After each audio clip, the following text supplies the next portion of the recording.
Assalamualaikum warahmatullahi wabarakatuh.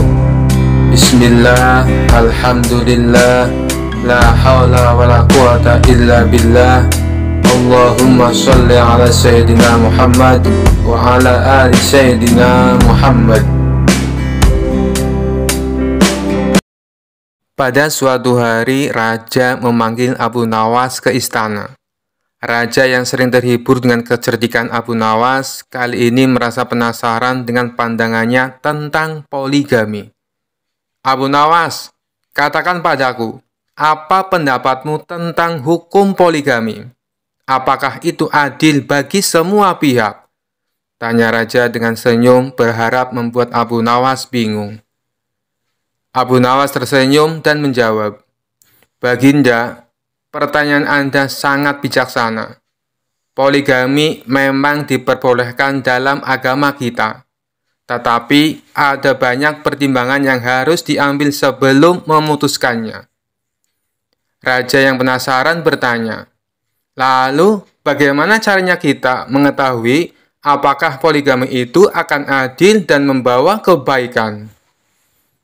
Abu Nawas mengangguk pelan dan berkata, Baginda, izinkan saya menjelaskan dengan sebuah contoh sederhana. Raja setuju dan Abu Nawas memulai penjelasannya. Baginda, bayangkan jika Anda memiliki 4 istri. Setiap istri memiliki kebutuhan dan harapan yang berbeda-beda. Untuk memahami seberapa sulitnya menjaga keadilan di antara mereka, kita akan melakukan sebuah eksperimen kecil. Abu Nawas kemudian memanggil 4 pengawal istana dan memberikan setiap pengawal sebuah apel. Anggaplah setiap apel ini adalah perhatian dan kasih sayang yang harus Anda berikan kepada istri-istri Anda. Berikan setiap apel kepada masing-masing istri dengan cara yang adil. Para pengawal bingung, tetapi mereka mencoba memberikan apel-apel tersebut dengan cara yang sama. Namun ketika mereka memberikan apel, setiap istri bereaksi dengan cara yang berbeda. Ada yang merasa cukup, ada yang menginginkan lebih, ada yang merasa diabaikan, dan ada pula yang tidak puas sama sekali. Raja tertawa melihat kebingungan para pengawalnya, kemudian bertanya, apa yang kau coba tunjukkan, Abu Nawas? Abu Nawas tersenyum dan menjawab, Baginda, inilah tantangan sebenarnya dari poligami. Meskipun hukum membolehkan, menjaga keadilan dan kebahagiaan di antara istri-istri adalah tugas yang sangat sulit. Setiap istri memiliki kebutuhan dan harapan yang berbeda-beda. Dan untuk memenuhi semuanya dengan adil, dibutuhkan kebijaksanaan yang luar biasa. Raja terdiam sejenak, kemudian tertawa terbahak-bahak. Abu Nawas, kau benar-benar pandai menjelaskan hal-hal yang sulit dengan cara yang lucu dan mudah dimengerti. Namun Abu Nawas belum selesai. Ia kemudian berkata, Baginda, jika saya boleh melanjutkan, saya punya satu lagi eksperimen kecil. Izinkan saya. Raja mengangguk, penasaran apa yang akan dilakukan oleh Abu Nawas selanjutnya. Abu Nawas lalu memanggil salah satu pengawal dan memberikan 4 potong kue dengan ukuran yang berbeda-beda. Sekarang Baginda, anggaplah potongan kue ini adalah waktu dan perhatian yang harus Anda bagi kepada istri-istri Anda. Berikan potongan kue ini kepada masing-masing istri dengan cara yang adil. Pengawal tersebut dengan kebingungan mencoba membagi kue tersebut dengan cara yang sama. Tapi seperti sebelumnya, setiap istri bereaksi dengan cara yang berbeda. Salah satu istri terlihat sangat puas dengan potongan besar, sementara yang lainnya terlihat sangat tidak puas dengan potongan kecil. Raja tertawa terbahak-bahak lagi melihat situasi ini. Abu Nawas, kau benar-benar bijak. Kau telah menunjukkan dengan jelas betapa sulitnya untuk bersikap adil dalam poligami. Abu Nawas tersenyum dan berkata, Baginda, hukum poligami memang mengajarkan keadilan. Tetapi pelaksanaannya memerlukan kebijaksanaan yang sangat besar. Setiap istri harus diperlakukan dengan adil, dan itu tidak mudah dilakukan. Jadi, sebelum seseorang memutuskan untuk berpoligami, dia harus benar-benar mempertimbangkan apakah dia mampu menjalankan keadilan tersebut. Abu Nawas dalam cerita lucu ini ditantang 3 orang sombong. Mereka pintar, tapi suka menantang siapa saja yang ditemui. Kali ini ketiganya coba menguji kepintaran Abu Nawas. Bermula 3 orang sombong ini memasuki kampung Abu Nawas. Kemudian penduduk setempat berusaha menghalangi 3 orang tersebut.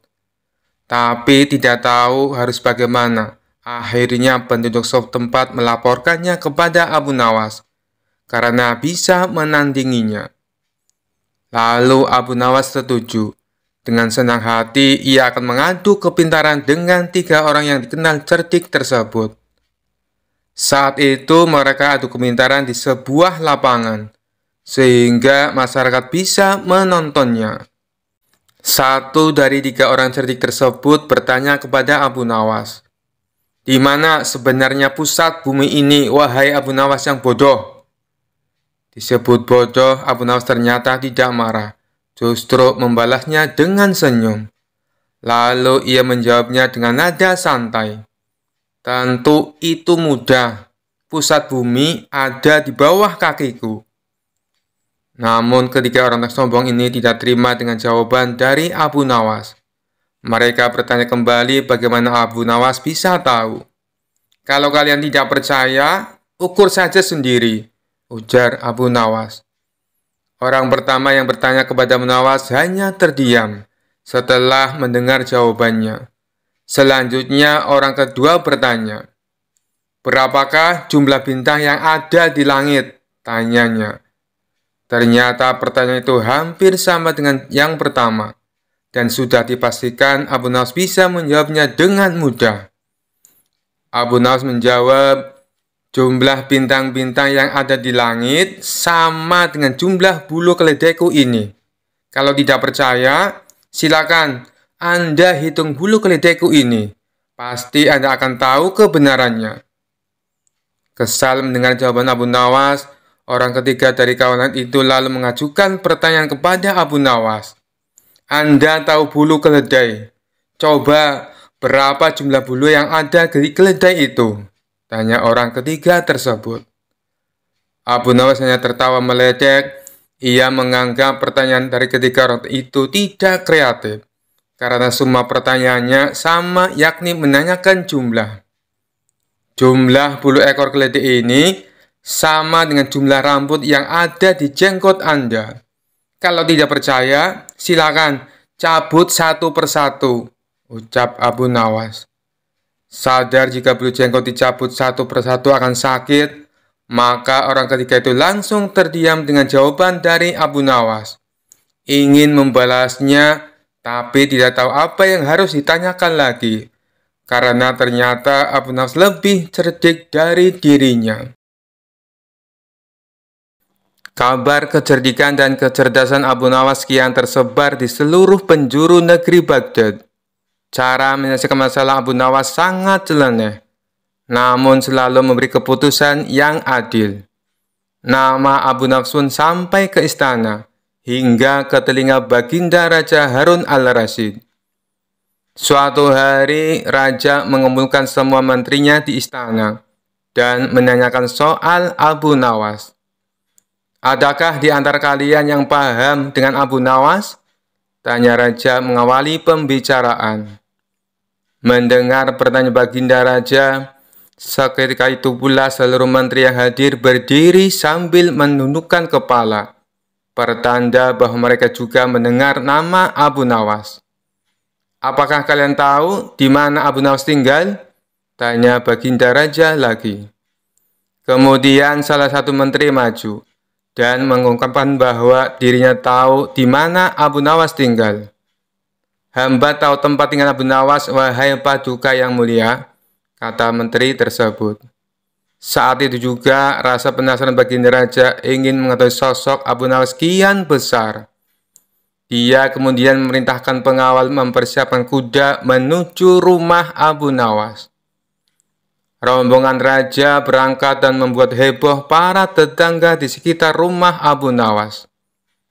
Sementara Abu Nawas sendiri masih terlihat santai di dalam rumahnya, dengan handuk masih melilit karena mau mandi. Tidak lama kemudian, pengawal kerajaan beserta raja datang. Abu Nawas langsung melilitkan handuk di kepalanya, layaknya sorban. Melihat penampilan Abu Nawas yang nyeleneh, membuat raja tidak bisa menahan tawa. "Siapa kamu?" tanya raja kepada Abu Nawas. Kemudian salah satu pengawal kerajaan berbisik kepada raja bahwa orang itulah yang bernama Abu Nawas. Namun Abu Nawas justru menjawab pertanyaan raja dengan nyeleneh. "Saya ini adalah Dewa Bumi Paduka yang mulia." Mendapat jawaban itu, raja tidak mau kalah cerdik. Kemudian meladeni dengan pertanyaan yang nyeleneh juga kepada Abu Nawas. "Jika kamu memang Dewa Bumi, tolong besarkan bentuk mata para pengawalku yang sipit ini," pinta baginda raja. Abu Nawas yang cerdik juga tidak mau kalah. Dia kemudian langsung memberi jawaban yang membuat raja kagum. "Ampun baginda raja, untuk membesarkan bentuk mata prajurit baginda, itu adalah tugas Dewa Langit. Saya ini Dewa Bumi, dan hanya bertugas bagian pusar ke bawah. Sedangkan pusar ke atas itu tugas Dewa Langit," elas Abu Nawas.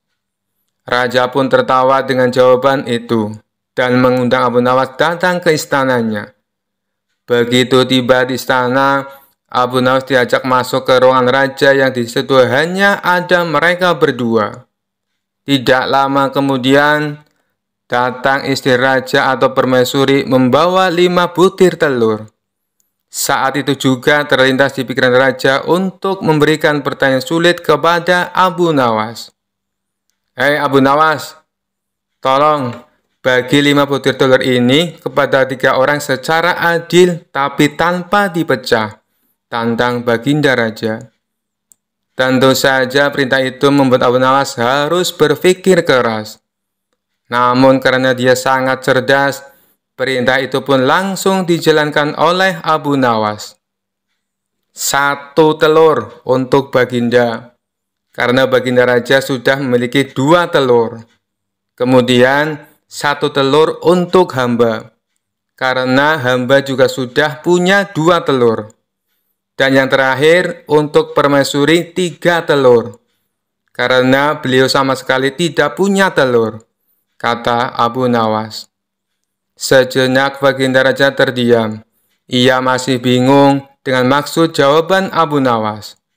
Tidak lama kemudian, raja menyadari maksud ucapan Abu Nawas. Dia pun langsung tertawa terbahak-bahak bersama sang permaisuri. "Kamu memang cerdas Abu Nawas. Ini ada hadiah untukmu, karena kau telah berhasil membuat kami terhibur," ujar baginda raja. Sejak saat itu, Abu Nawas selalu diundang raja untuk menemaninya sekaligus memberikan perjalanan sulit kepada Abu Nawas. Diceritakan suatu hari baginda raja mengundang beberapa ulama berkumpul di istananya. Tentu saja Abu Nawas juga hadir dalam pertemuan tersebut. Tujuan baginda raja mengundang mereka untuk membahas tentang berbagai masalah hukum agama. Dengan begitu, beliau tetap bisa menimba ilmu tanpa harus meninggalkan istananya. Ulama fikih menyampaikan keilmuannya seputar halal haram dalam hukum agama Islam. Ulama tauhid menyampaikan keilmuannya seputar keesaan Allah Subhanahu wa Ta'ala beserta kekuasaannya yang meliputi alam semesta. Begitu juga dengan ulama yang lainnya. Setelah masing-masing ulama menyampaikan ilmu sesuai bidangnya, tibalah giliran Abu Nawas. Dikarenakan bingung harus menyampaikan apa, Abu Nawas pun berkata, "Ampun Paduka yang mulia, Apa yang ingin Paduka dengar dari hamba? Hamba rasa para ulama ini sudah menyampaikan semuanya. Kalau menurutmu demikian, baiklah. Berarti sekarang waktunya untuk tanya jawab, ucap Baginda Raja. Abu Nawas, apa yang kau ketahui tentang rezeki? Tanya Baginda Raja. Kita semua pasti meyakini bahwa rezeki datangnya dari Allah Subhanahu wa Ta'ala. Sebagaimana dalam firman-Nya, tidak ada suatu binatang melata pun di bumi, melainkan Allah lah yang memberi rezekinya. Jelas Abu Nawas. Rezeki itu bisa datang dari mana saja, Paduka. Kita sebagai manusia cukup bertawakal dengan benar. Niscaya rezeki akan datang kepada kita. Lakukan yang menjadi bagianmu. Selanjutnya, biarkan Allah yang mengurus lainnya. Ini berdasarkan hadis Nabi yang berbunyi, andai kalian bertawakal kepada Allah sebenar-benar tawakal, niscaya Allah akan berikan rezeki kepada kalian. Sebagaimana Dia memberikan rezeki kepada burung yang pergi dalam keadaan lapar, lalu pulang dalam keadaan kenyang. Papar Abu Nawas. Ternyata pandangan Abu Nawas mengenai rezeki tidak sama dengan para ulama yang hadir.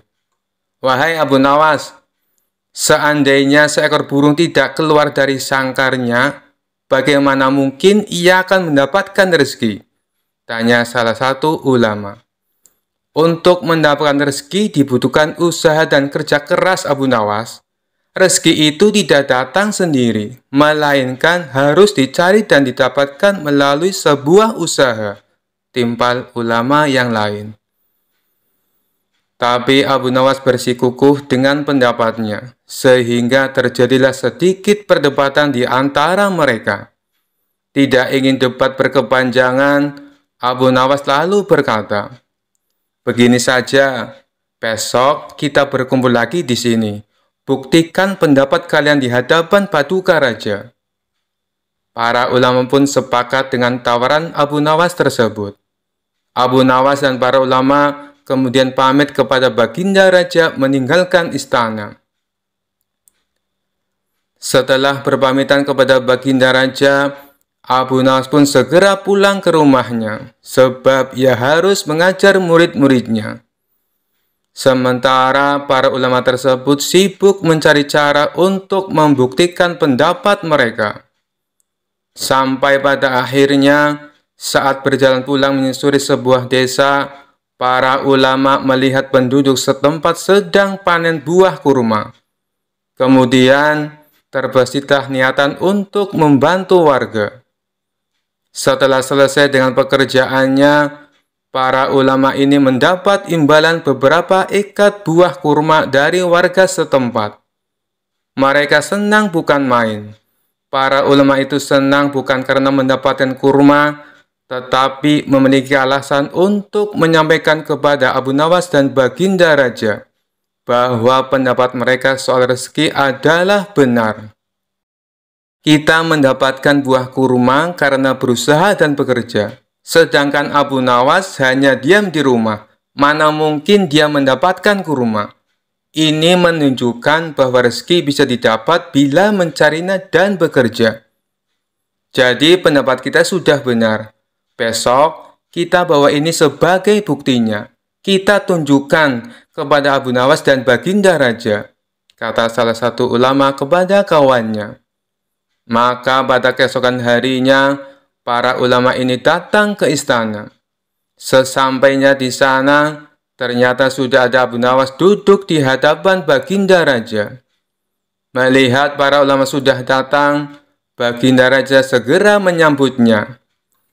Kemarilah, silakan duduk tuan-tuan, sambut Baginda Raja. Mereka lalu duduk bersebelahan dengan Abu Nawas. Salah satu ulama kemudian berkata, ampun Paduka yang mulia, sesuai dengan janji kami membawakan bukti atas pendapat kami. Kami rasa pendapat Abu Nawas kurang tepat, justru pendapat kamilah yang lebih tepat. Mendengar hal itu, Baginda Raja pun bertanya, bukti apa yang kalian bawa? Para ulama ini segera menunjukkan beberapa ikat buah kurma, lalu meletakkannya di hadapan Abu Nawas dan Baginda Raja. Buah kurma ini kami dapat karena kemarin kami bekerja membantu warga panen kurma. Jadi, mengenai pendapat Abu Nawas yang mengatakan seseorang cukup bertawakal dengan benar, nanti rezeki akan datang sendiri, kami rasa pendapat tersebut kurang tepat, Paduka. Pendapat kamilah yang lebih tepat, karena rezeki itu harus dicari. Seandainya kami tidak bekerja membantu warga, kurma ini tentu tidak akan sampai di tangan kami. Sedangkan Abu Nawas kemarin hanya berdiam diri di rumah. Apakah Abu Nawas mendapat kurma seperti kami?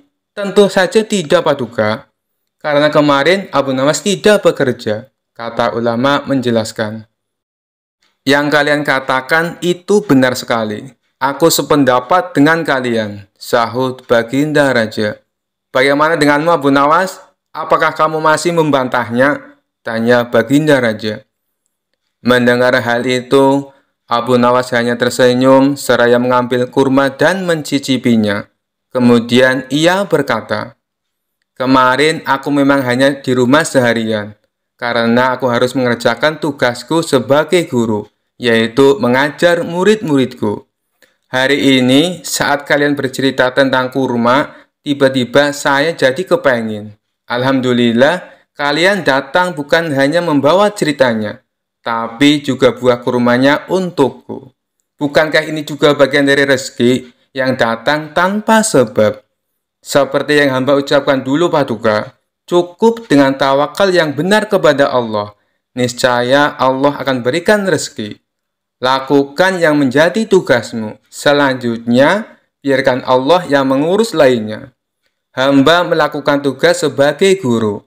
Lalu Allah mengirim kalian membawakan kurma untukku." Ucap Abu Nawas tidak mau kalah.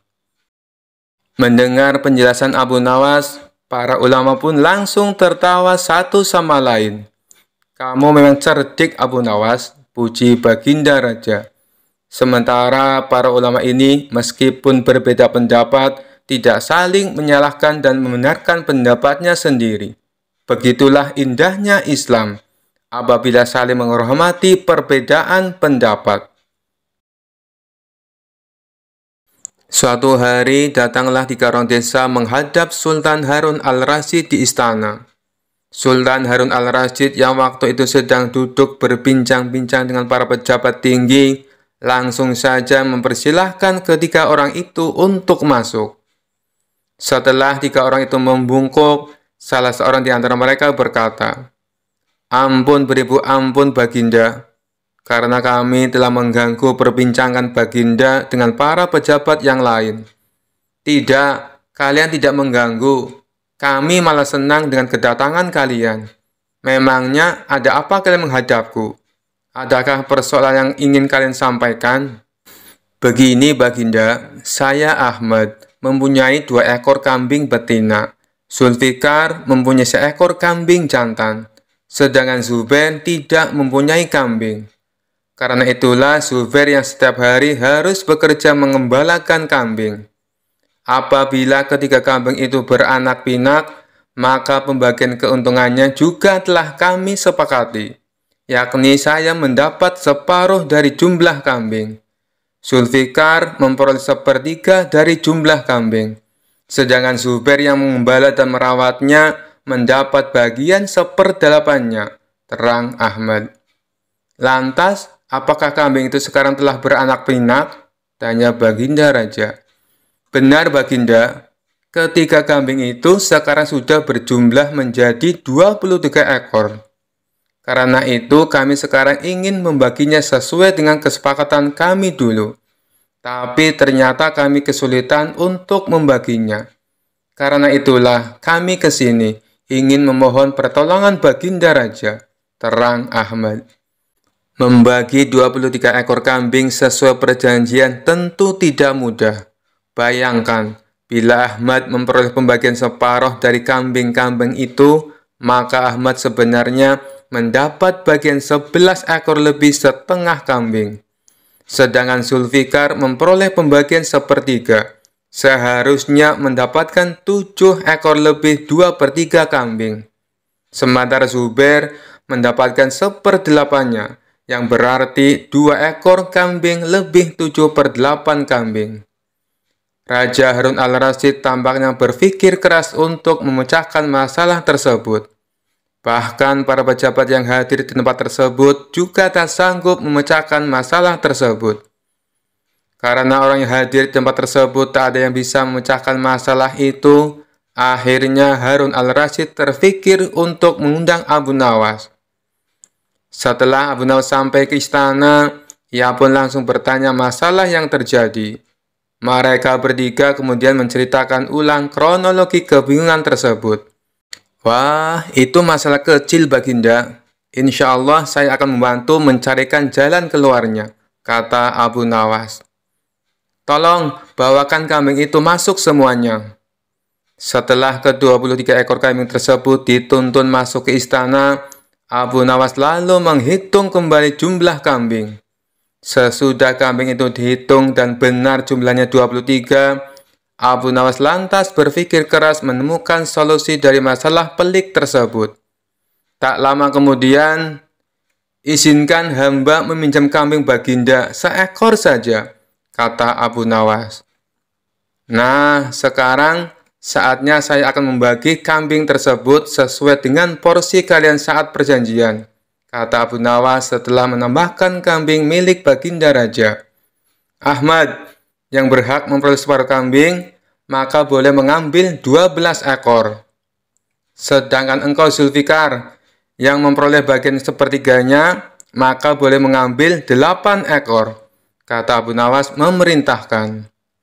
Terakhir Zubair, yang memperoleh bagian 1/8-nya, maka engkau berhak mengambil bagian 3 kambing. Sisa 1, karena saya tadi meminjam 1 ekor milik Baginda, maka ini saya kembalikan lagi kambing tersebut kepada Baginda Raja. Masing-masing telah mendapatkan bagiannya. Mereka pun berterima kasih dan kembali ke rumah masing-masing. Perkara yang pelik itu akhirnya dapat ditemukan solusinya berkat kecerdasan Abu Nawas. Diceritakan ada seorang pertapa suci yang ingin menyadarkan Abu Nawas akan tingkah konyolnya. Menurut dia, apa yang dilakukan oleh Abu Nawas tidaklah mencerminkan manusia yang memiliki etika moral kesopanan. Dia juga ingin menunjukkan bahwa keyakinan yang dianutnya selalu mengedepankan etika normal kesopanan. Tujuan si pertapa suci melakukan hal itu tidak lain dan tidak bukan supaya Abu Nawas tertarik dan mengikuti keyakinannya. Singkat cerita, maka berangkatlah si pertapa suci ke rumah Abu Nawas. Sesampainya di sana, ia langsung mengetuk pintu rumah Abu Nawas. Tatkala Abu Nawas membukanya, ia terkejut melihat seorang pertapa suci datang berkunjung. Lalu Abu Nawas mempersilakan masuk dan menanyakan maksud tujuan kedatangannya. Si pertapa suci secara terang-terangan mengatakan bahwa dirinya ingin mengajari Abu Nawas tentang etika norma kesopanan dalam bermasyarakat. Wahai Abu Nawas, di dalam agama saya penuh dengan cinta kasih, dan memuliakan orang lain adalah suatu keharusan, kata si pertapa suci. Begini Tuan, meskipun saya seorang Muslim, saya tetap akan menghormati keyakinan Anda, dan saya tetap akan memuliakan Anda sebagai tamu saya, balas Abu Nawas. Rupanya di sepanjang obrolannya si pertapa suci tak henti-hentinya mendoktrin Abu Nawas untuk ikut ke dalam keyakinannya. Melihat gelagat seperti itu, Abu Nawas malah menggunakan kesempatan tersebut untuk mengerjai si pertapa suci, tentunya dengan cara-cara yang konyol. Bagaimana kalau kita makan dulu? Tawar Abu Nawas. Oh, baiklah, saya juga sudah lapar, balas pertapa suci. Abu Nawas lalu membawakan 2 piring kosong dan 1 nampan yang berisi 2 daging. di mana kedua daging tersebut yang satu berukuran kecil dan satunya lagi berukuran besar. Kemudian Abu Nawas memberikan piring kosong untuk pertapa suci dan untuk dirinya. Setelah itu, Abu Nawas mengambilkan daging kecil ditaruh di piringnya si pertapa suci. Sedangkan untuk dirinya adalah daging yang besar. Bukan begitu cara yang benar, wahai Abu Nawas. Itu tidak sopan dan tidak beretika, tutur pertapa suci. Berarti caraku ini salah? Tanya Abu Nawas berpura-pura. Ya Abu Nawas, itulah tujuanku ke sini untuk mengajarimu bagaimana cara yang benar menghormati seorang tamu, jawab pertapa suci. Oh, begitu ya, balas Abu Nawas sambil mengembalikan kedua dagingnya ke nampan. Boleh aku bertanya, apa yang kau lakukan jika kau menjadi aku? Tanya Abu Nawas lagi. Begini caranya Abu Nawas, aku akan mengambilkan daging yang besar untukmu, kata si pertapa suci. Abu Nawas pun mengikuti dengan mengambil daging yang besar dan ditaruh di piringnya sendiri. Lalu aku akan mengambil daging yang kecil untuk diriku sendiri, lanjut pertapa suci. Abu Nawas menurutinya dengan mengambil daging yang kecil dan menaruhnya di piring pertapa suci. Silakan dimakan, ucap Abu Nawas langsung menyodorkan. Abu Nawas langsung memakan daging yang besar yang berada di piringnya, dan si pertapa suci terpaksa hanya mendapatkan daging yang kecil untuk dimakannya. Setelah selesai makan, Abu Nawas berkata, bukankah hasilnya sama saja dengan yang aku lakukan di awal tadi? Celetuk Abu Nawas. Tak lama Abu Nawas kembali berkata, apakah kau tahu tata cara makan? Tanya Abu Nawas. Oh, itu sangat mudah. Pertama, saya memanjatkan syukur atas rezeki yang aku dapatkan. Setelah itu, aku memakannya dengan perlahan, serta mengunyahnya dengan mulut tertutup. Jawab pertapa suci dengan yakin. Yang kamu lakukan itu salah, balas Abu Nawas. Kenapa salah? Itu sudah sesuai etika dan norma cara menghormati sebuah makanan, ujar pertapa suci tidak terima. Jelas saja itu salah. Harusnya kamu teliti dulu, apakah makanan yang kamu dapatkan dari cara yang halal atau cara yang haram. Bila kamu makan makanan yang haram dengan 1000 adab sekalipun, maka itu tidak akan memberi manfaat sama sekali. Makanan haram justru akan menyebabkan hatimu menjadi hitam, jelas Abu Nawas. Merasa dirinya malah dipermainkan Abu Nawas, si pertapa suci akhirnya pamit pulang dan pergi meninggalkan rumah Abu Nawas. Sekian dulu perjumpaan kita kali ini. Sampai bertemu lagi di kisah-kisah selanjutnya. Terima kasih yang sudah subscribe dan setia menonton channel ini. Wassalamualaikum warahmatullahi wabarakatuh.